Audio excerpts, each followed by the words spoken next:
आज मी मुलांना टिफिनमध्ये एकदम सिंपल डोसे दिले होते, त्याचबरोबर चटणीसुद्धा दिली होती आणि भाजी चपातीमध्ये मी त्यांना दिली होती आज चवळीची भाजी आणि चपाती।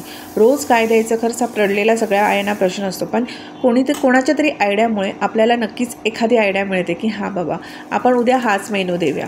सो मी यासाठीच ही सिरीज चालू केली आहे की तुम्हाला आयडियाज येतील।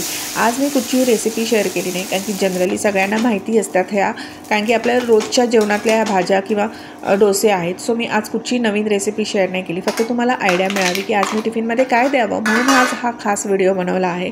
आणि पुढे मी काय केलं ते सुद्धा थोडंफार मी तुमच्याबरोबर शेअर केलं आहे, तर नक्की पूर्ण व्हिडिओ पहा। तर मी पटापट पहिले डबे पॅक करून घेतले, मुलाला डोसा आणि चटणी दिली। मुलगी माझी चटणी खात नाही म्हणून तिला मी सॉस दिलेले होते। पटापट भाजी चपाती जे काही होतं ते मी ॲड केलं। मी इथे मालवणी पद्धतीची आमची चवळीची भाजी बनवली आहे। जर याची रेसिपीसुद्धा तुम्हाला हवी असेल तर मला कमेंट करून सांगा, मी नक्की याची रेसिपी तुमच्याबरोबर शेअर करेन। एक नंबर झाली होती भाजी, कारण की गावरान चवळी होती, कारण मी गावाला गेली होती तेव्हा आईने मला चवळीसुद्धा दिली होती, सो त्याचीच भाजी बनवली होती, मस्त झाली होती। तुम्हाला मी याची रेसिपी नक्की कधीतरी परत एकदा शेअर करेन।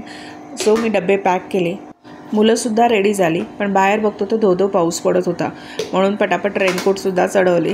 जावं तर लागणारच मला। खरंच या दोन मुलांना स्कूटरवरून घेऊन जाताना थोडं टेन्शनच येतं, कारण की रोड एवढे स्लिपरी झालेले असतात आणि माझं घर हे जनरली हायवेच्या जवळच आहे, त्यामुळे मोठे मोठे ट्रकसुद्धा असतात, त्यामुळे खूप भीती वाटते, पण सावकाश चालवत जाते आपली मी।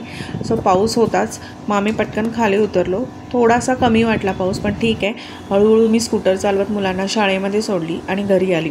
घरी येऊन छान फ्रेश झाली आणि नाश्ता पहिला खाऊन घेतला, कारण खूप भूक लागली होती, आणि त्याचबरोबर गरमागरम चहासुद्धा घेतला।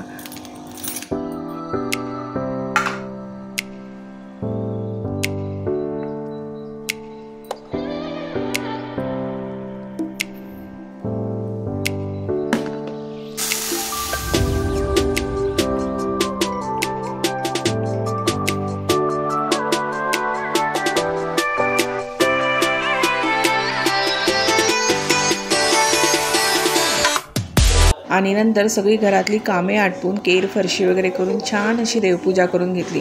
देवपूजा केली ना की घरात एवढी छान प्रसन्नता वाटते ना।